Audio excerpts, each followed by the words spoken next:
Good morning, everyone, and welcome to Purpose, Peace, and Pearls of Wisdom.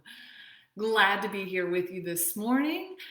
I'm coming live with myself. So, little change in plans. So, I thought I would share, and I want to invite you to consider what your purpose is in the world and why you do what you do. I would say there's a lot of reasons why I do what I do, but to really succinct and get to the nitty gritty of why I do what I do, several reasons. One being that I struggled a lot in my life from when I was young. My dad died when I was 9 years old.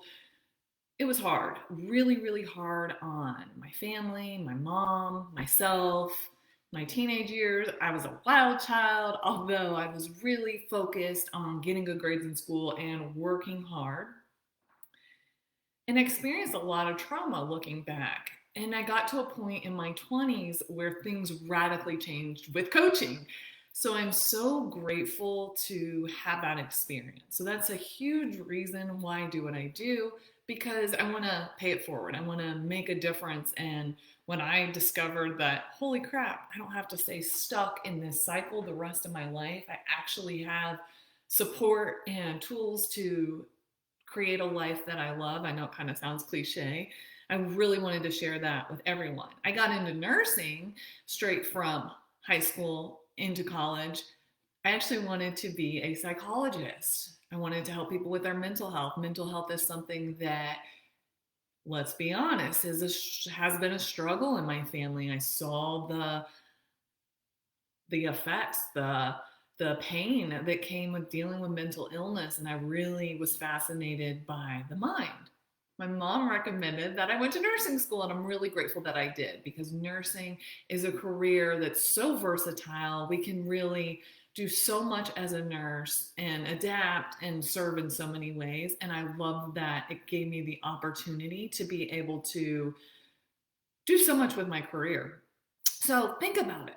What has you do what you do, right? So much of the time we're teaching, or the work that we're doing, we have a soul connection to.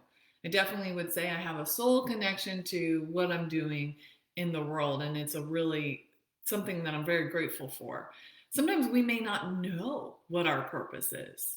I work with clients and they're like, I don't even know what my purpose is. And that's okay too. If that's you and you're in that situation where you don't know what your purpose is, I'm going to encourage you to just remember your purpose right now is discovering your purpose. And we can always come back to my purpose is to be love. Very simple, yet not always very easy. So then let's move on to talk about peace, since this is Purpose, Peace, and Pearl show. Peace, what are those practices that support you in creating inner peace?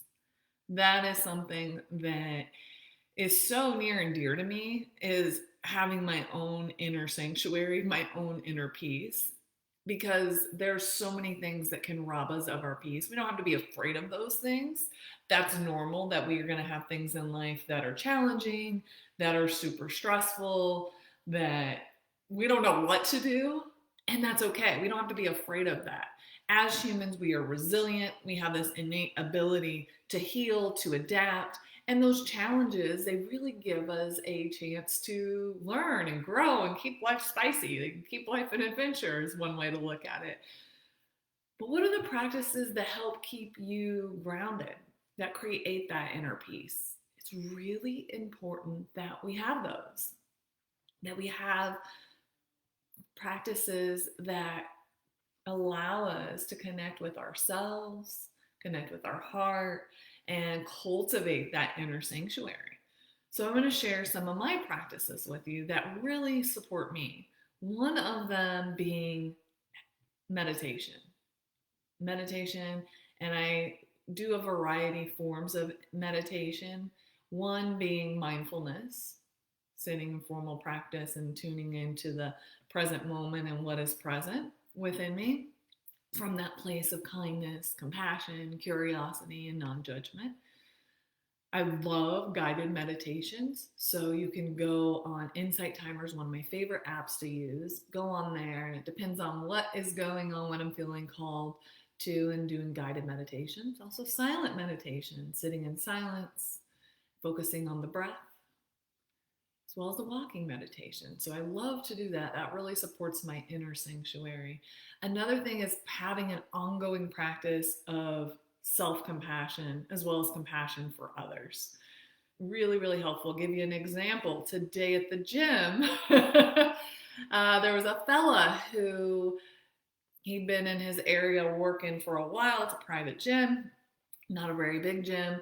And I thought he was done because he was on another part of the gym. And so I went over to adjust the tricep extension, whatever they're called. And he was like, "Oh, I guess I'm done now." And my response was, "You could just tell me that you are still using the equipment." He's like, "No, no, go ahead, use it." And I'm like, "No, it's okay. You're clearly still using it, and you could just let me know." So for me, afterwards, that didn't sit well with me. I felt myself with that kind of like anger, judgment, criticism of him. And then I started bringing that to myself. So that practice of self compassion was really powerful because I was able to recognize that both of us were in our egoic states. Both of us were in a territorial defense over the gym equipment. We wanted to use what we wanted to use when we wanted to use it and felt threatened, right? I mean, it's kind of silly, but it's what happens in the world. I mean, look at a broader scale of what's happening in the world.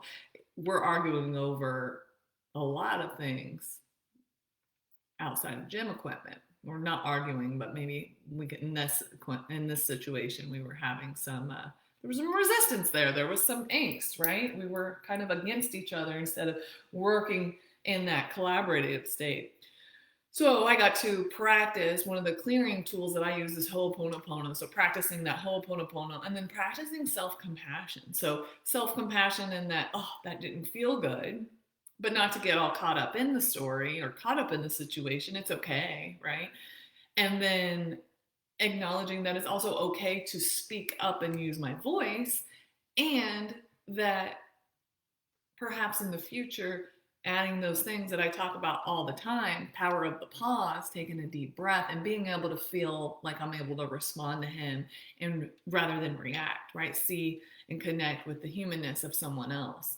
And then bringing compassion to him because the man just wanted to do his workout how he wanted to do his workout, right? So that's another practice that helps cultivate inner peace.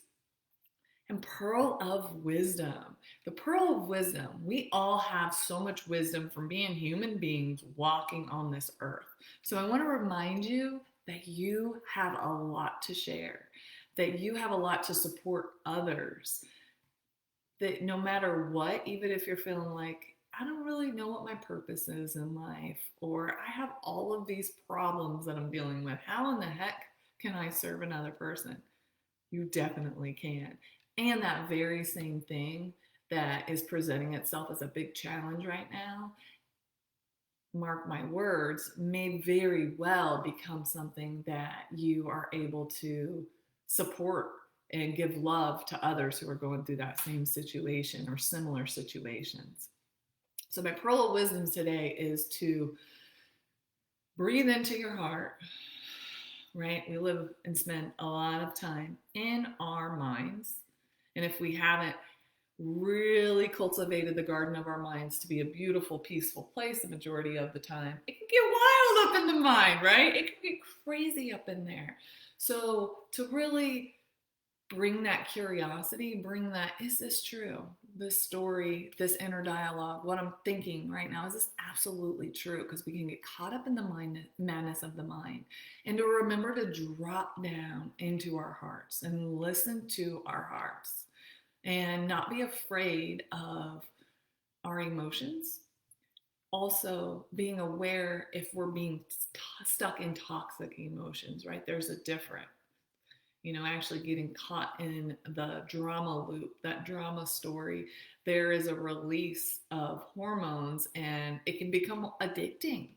So, feeling and having our experiences, we don't have to be afraid of sadness, for example, yet being aware that if our mind is freaking crazy, insane jungle, that maybe those thoughts that we keep stuck in are bringing about more sadness than necessary, causing more suffering than necessary. So, staying close to our heart, breathing in that love, connecting to love, and doing that listening from our heart as well is very important, especially for someone who gets stuck in her head.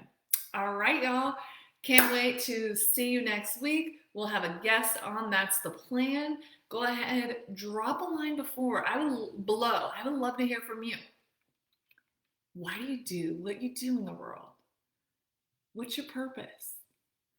What practices bring you peace? When you share these things, other people get to learn. Other people really get to connect with you and connect and learn from you. So please share that. And then you get to also remind yourself, like, oh, yes, that's why I do what I do.